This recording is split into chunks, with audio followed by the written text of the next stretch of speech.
Good morning, Royal We Fellowship, and Happy New Year to you. I'm going to wait just a couple minutes for people to sign on, and I'm looking forward to this new year and this year going forward as far as Royal We Fellowship and all the things that are going to be taking place. And give me a shout out. Let me know that you can hear me and that everything is coming through okay. And we are going to be in Genesis chapter 30 this morning. And this is going to be a very long chapter, so we're going to split it into two. Good morning, Dee. Good morning, Faith Lewis. Happy New Year. Let's go ahead and dive right into Genesis chapter 30. Before I do, for those of you who are interested in being a supporter and contributing to Royal We Fellowship, you could find the links in the description box down below, or also you can find links on the homepage banner. And again, any type of support that you give to Royal We Fellowship is inspired, not required to be here. We've been following along the journey throughout Genesis and watching and reading about how the Lord is navigating people through this world of toxicity and narcissism that we all live in. And I believe that one of the important things that we're going to walk away from Royal We Fellowship when all this is done is that narcissism is in large woven into the fabric of our external created being, meaning our flesh. It's woven into us in some way, shape, or form, not by the Lord's design, not by God's design, according to what the ancient literature says, but by the fact that we are earthly beings, by the fact of what has taken place on the earth. And we are going to see narcissism be showcased in some of the most infamous people and the famously known biblical people. Now, we're in Genesis 30 this morning, and it's a long chapter, so I'm splitting it into a different series. But we're going to see narcissism in a way in which it divides families, and how we can see the sibling rivalry and sisters even torn apart. Another interesting aspect is we're going to see how narcissism definitely can affect women against other women as well, especially within the family. And so let's go ahead and get started without any further ado. Now, we know based on Genesis 29 that Jacob, in our journey so far, Jacob has come across two sisters. He's had an encounter with two sisters, and he happened to fall in love with one of them. The sisters happen to be that of his uncle Laban. And I'm going to go back to last week's message at chapter 29, just so I can give you an understanding of where we're at in chapter 30 today. So last week in chapter 29, we addressed how Laban had two daughters. The name of the older daughter was Leah. The name of the younger daughter was Rachel. And now Jacob fell in love with Rachel when he saw her. And there's reasons why. It had nothing to do with the actual beauty, but it had everything to do with the outward, external energy and appearance that Rachel put forth when she met Jacob. Now, we know that Jacob comes from a situation himself where he was outshined by his older brother, Esau. And so it's my personal belief that when Jacob saw Rachel, he saw a lot of the attributes that he wished he had, that Esau had. The outgoingness, the charmingness. This was Rachel. And how do we know that Rachel had these particular gifts, if you will, or this charisma? Well, we know by how it describes Leah. And the reason in which Jacob was not as infatuated or into Leah. Verse 17 of chapter 29 says, Leah had weak eyes, but Rachel had a lovely figure and was beautiful. And when I looked into what it means when it says Leah had weak eyes, the word was rakot in the ancient Hebrew language, which means not weak as in ugly, but frail, gentle, inexperienced, refined, soft, tender, timid. This is what it means when it said Leah had weak eyes. She was more refined than Rachel. She was more gentle than Rachel. She was tender, okay? So we know that Rachel was the opposite. Rachel was not frail, Rachel, in fact, was out meeting Jacob, watering sheep and running around. Rachel is not gentle. She's rough, probably like Jacob's brother Esau. Rachel is very experienced as opposed to being inexperienced. Rachel is not very tender, okay? And we're going to see this as we get now into chapter 30. So all of these differences between Leah and Rachel. Rachel was this outgoing, charismatic person where Leah was tender. That's the difference. And this is why Jacob loved Rachel. He was impressed by the external confidence, the arrogance, and what we're going to discover is the narcissism. Like many of us fall into the same pattern. Jacob is no different. He left his home and he would naturally gravitated to the things that he's not, which ended up being very narcissistic. Let's get into chapter 30. Now, right away in chapter 30 of Genesis, we're going to see the narcissistic driving force that's behind Rachel, which presents, and Rachel's the one that Jacob loves. It's the driving force which presents itself the moment that she witnesses her sister Leah gain things that she doesn't have. So up to this point, Rachel's the one that's loved. Rachel's the one that Jacob is infatuated with.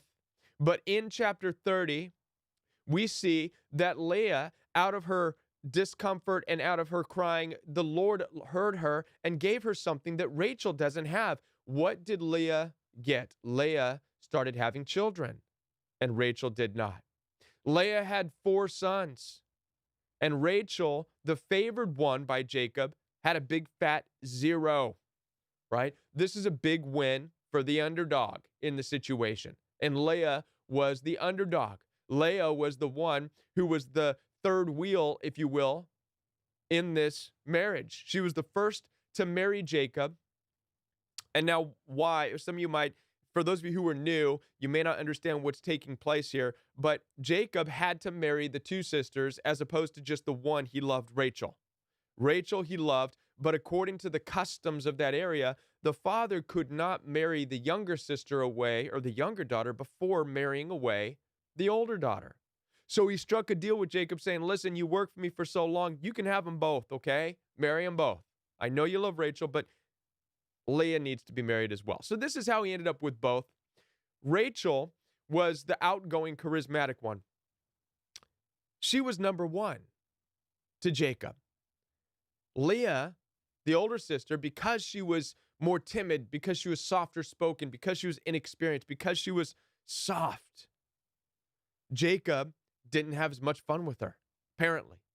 However, in Leah's suffering and in her turmoil and understanding that she was second place in Jacob's life, the Lord opened her womb and she began to have children.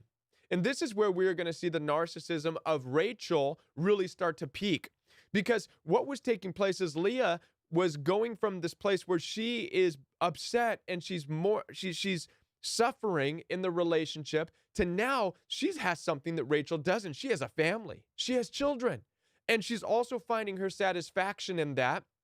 And here's the interesting thing about narcissism is that narcissism is not, narcissists aren't affected when you're fighting with them or when you feel like you're down and out. But when you start to live a life that's joyful, when you start to receive blessings in your life, when you start to become confident and joy-filled, narcissists take notice and they hate it. And this is what we see happening here. Rachel was number 1. Leah was suffering as the third wheel. She started having children. Now, all of a sudden, by the time Leah has 4 children, this is when the narcissism really presents itself in Rachel. You see, it wasn't enough for Rachel to have the infatuation of her husband Jacob.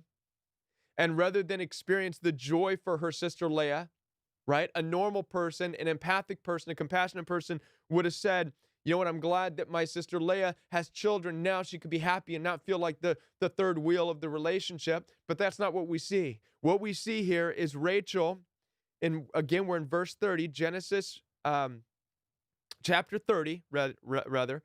What we see is Rachel stricken with envy. Suddenly she's saying, well, that's not fair now because Leah's happy.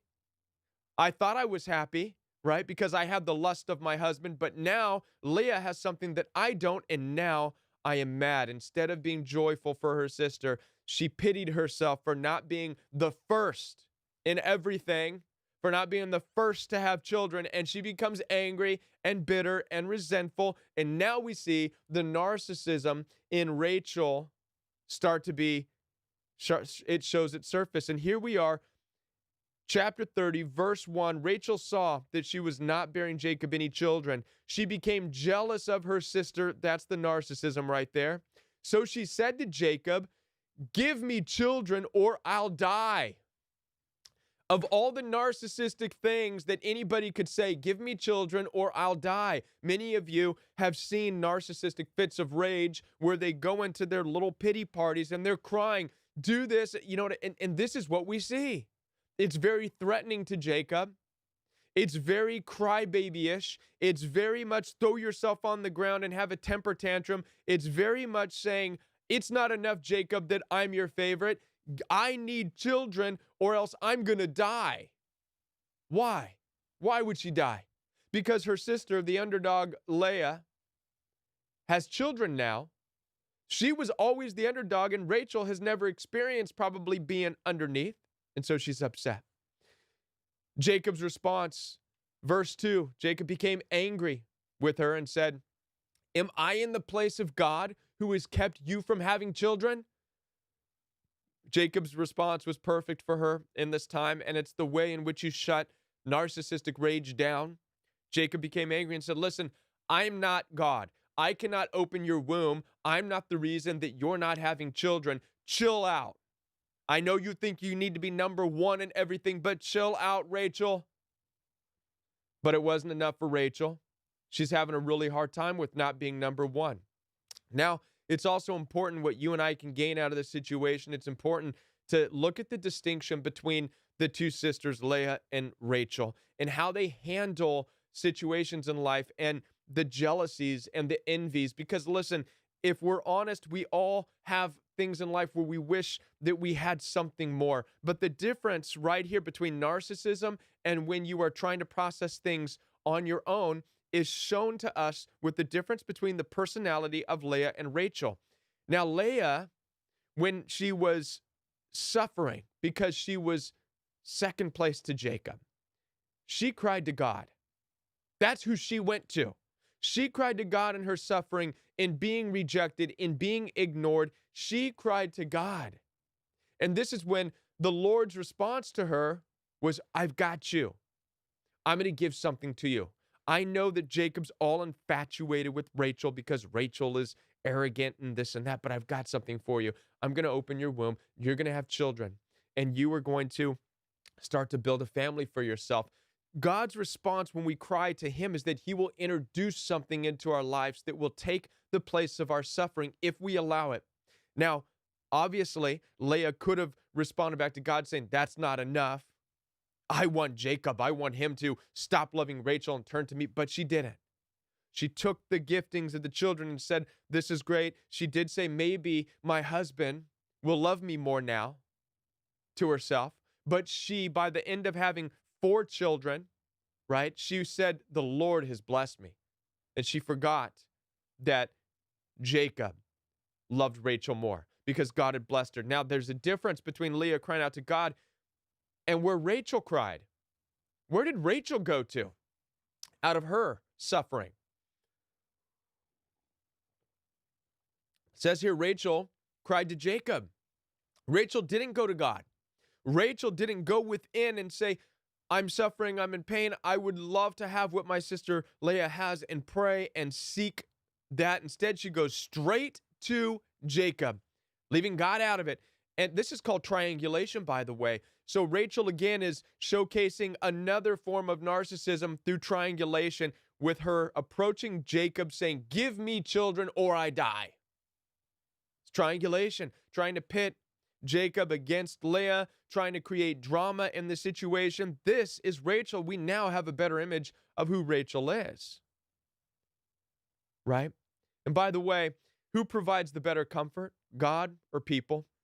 God responds by giving you new focus to squash your pain as he did Leah.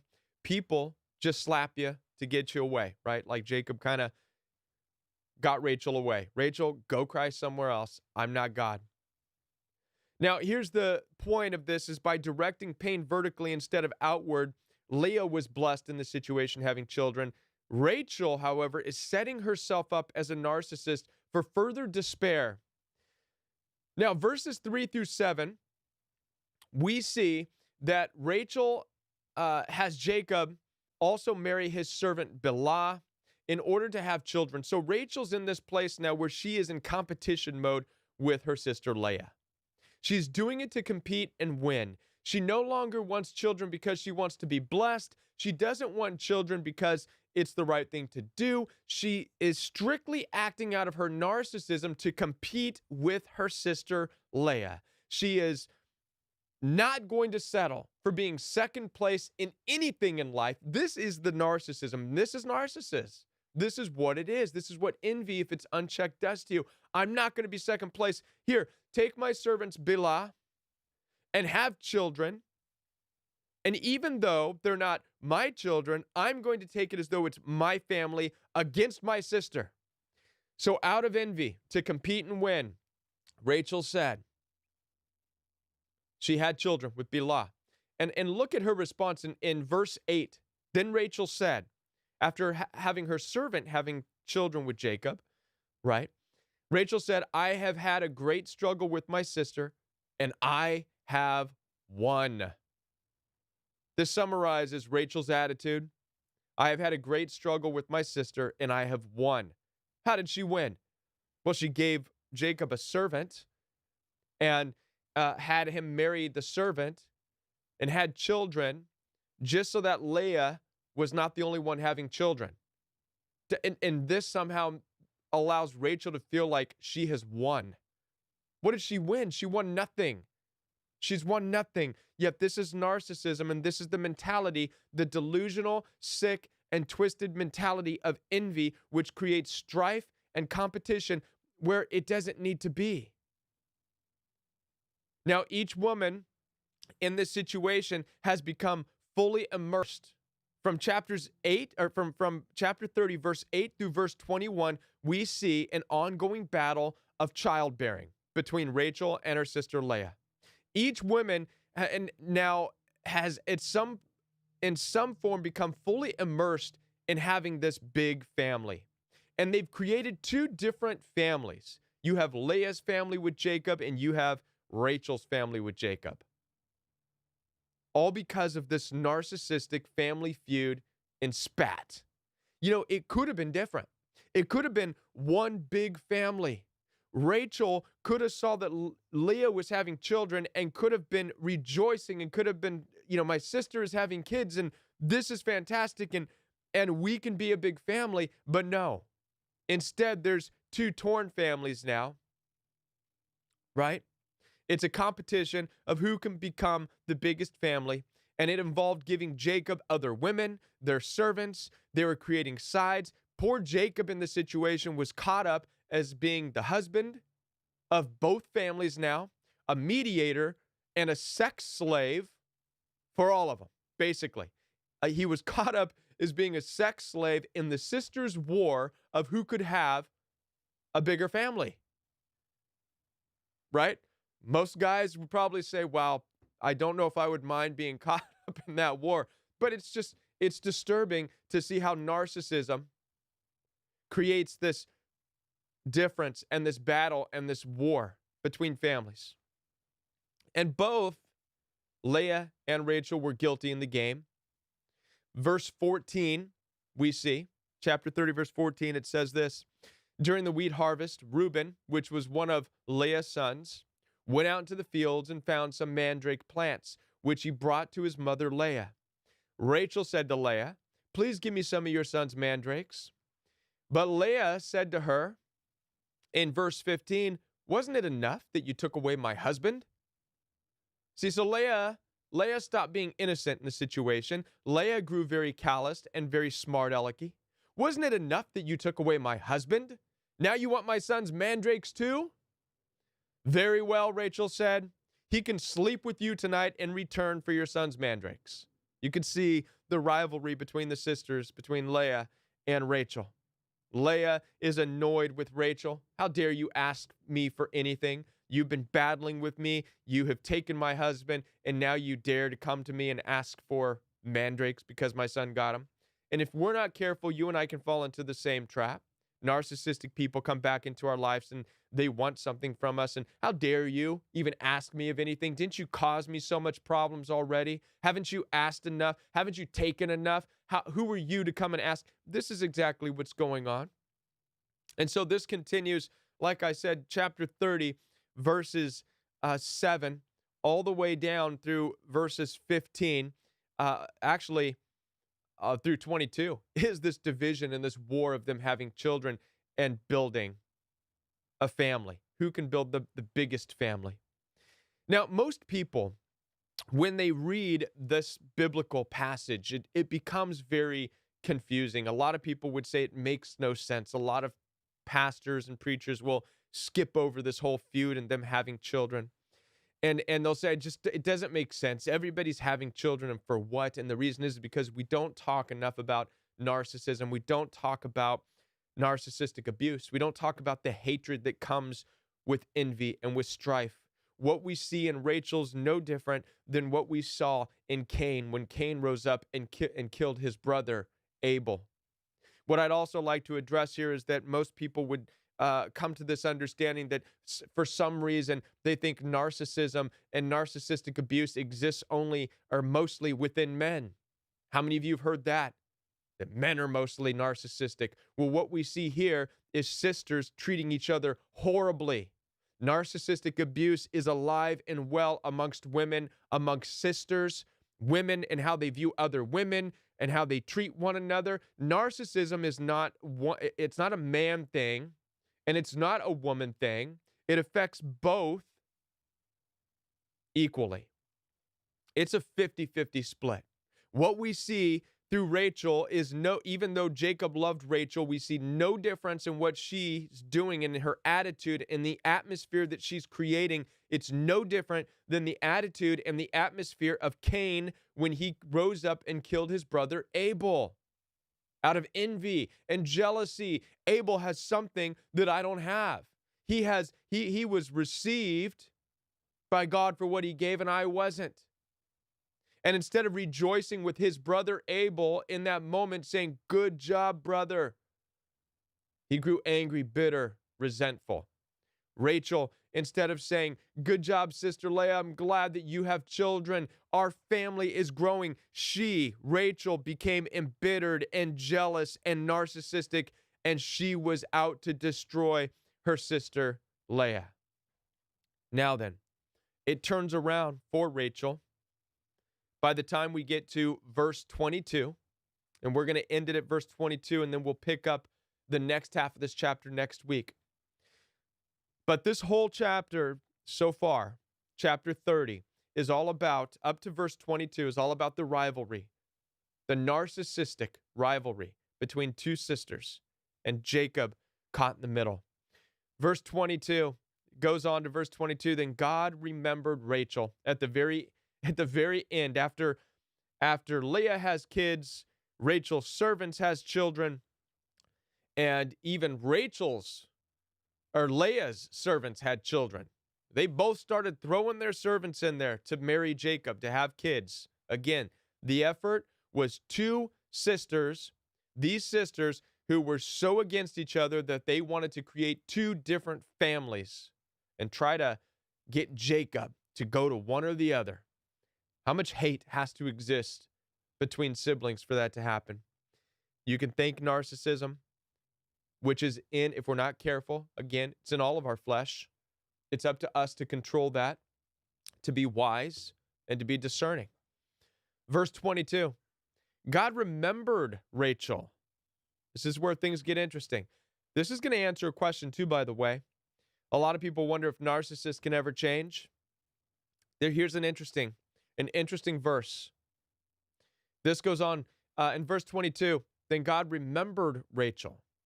He listened to her and enabled her to conceive.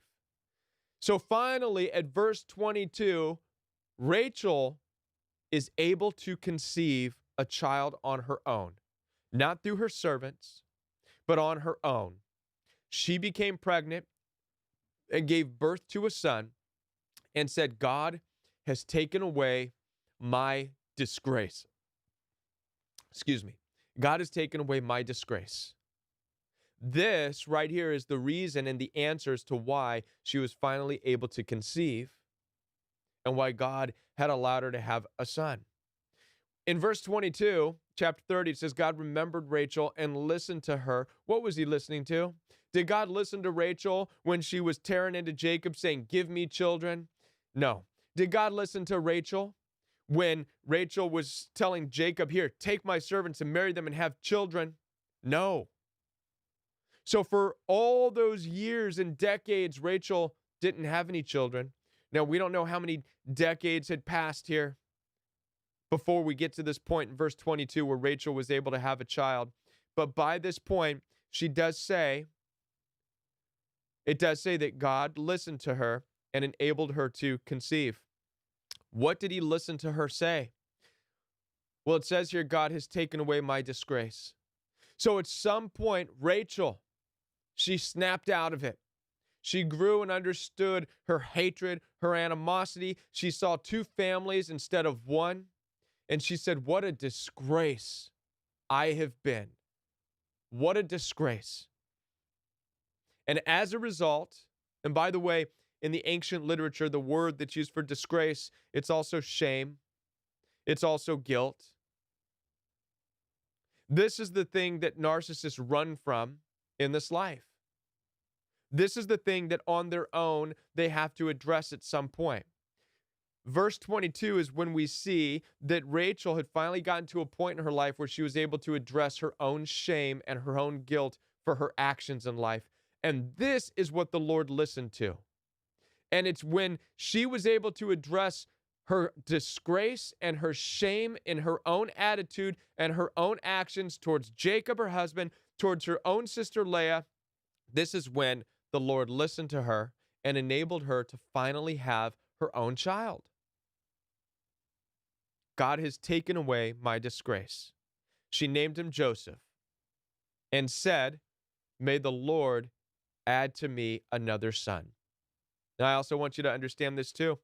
May the Lord add to me another son. Look at the change that has taken place in Rachel's life. Between where we started when she first married Jacob, and she was at war with her sister for not having any children, and she was grabbing Jacob saying, give me children or I will die. I'm number one, give me children. Jacob said, I'm not God. Why are you trying to go? I'm not the person to do this. I've tried.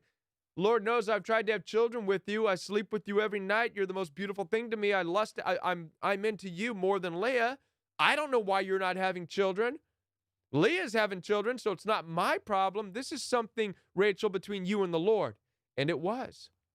And it took this rivalry and this war and this family feud to get Rachel to this place where she finally said, what a disgrace I've been. What a shame I've been. And she's also changed her attitude now. She now no longer says, Jacob, give me another son, like she did in the beginning. Now she says, may the Lord add to me another son. She understands that Jacob wasn't the one responsible for making her pregnant. Jacob wasn't responsible for making her sister Leah pregnant. She now sees the bigger picture that the Lord does and intervenes and blesses people. And the Lord blesses those whom he loves, and the Lord blesses those whom he listens to, and the Lord blesses and answers those in their suffering. And by the time Rachel finally got to the place where she was able to accept and grieve her own disgrace and shame in life and go through that suffering, the Lord, in verse 22, listened to her. So is it possible for narcissists to change in life? Well, Rachel didn't change because Leah approached her and said, Rachel, you are a narcissistic scumbag of a woman, and you need to change. You are evil and wicked, and you need to change. That's not what caused Rachel to change. What did cause Rachel to change? She got to the end of her rope of the destruction of the relationships and the division of the family. She got there on her own. And she addressed the disgrace of her life and the shame she felt over it. And this is when narcissists can change. Now, I don't want you to get the wrong idea about this and say, wow, narcissists can change. Well, maybe I should go back and give another chance. No, no. This has nothing to do in verse 24 with Leah and Rachel. This is between God and Rachel. At some point, you release the narcissists that you've been dealing with, the ones who've been waging war against your life, even if it's your own family, your sisters, your brothers, your mom, your dad, your ex, whoever. You release them, and in their own time, if they are willing, they will catch up with their own disgrace in this life and deal with their own shame. And now what's your responsibility in this? Well, as Leah, just go to the Lord and enjoy the blessings that the Lord bestows upon you. Be grateful for what you do have. This is how we see Leah had initially started living. She was grateful that the Lord was blessing her with children. That's all we're going to talk about in this particular message. Again, we're splitting chapter 30 because there's a lot. Chapter 30 is very long. There's 30-something verses in it, and there's so much in all of this that I wanted to split this up into two. And so with that, I want to thank you for being a part of Royal We Fellowship this morning. And again, for those of you who would like to donate, contribute to the Royal We Fellowship, again, it is not required, but inspired. You can find links to Royal We Fellowship donations down below in the description box or on the banner of the Royal We Fellowship channel.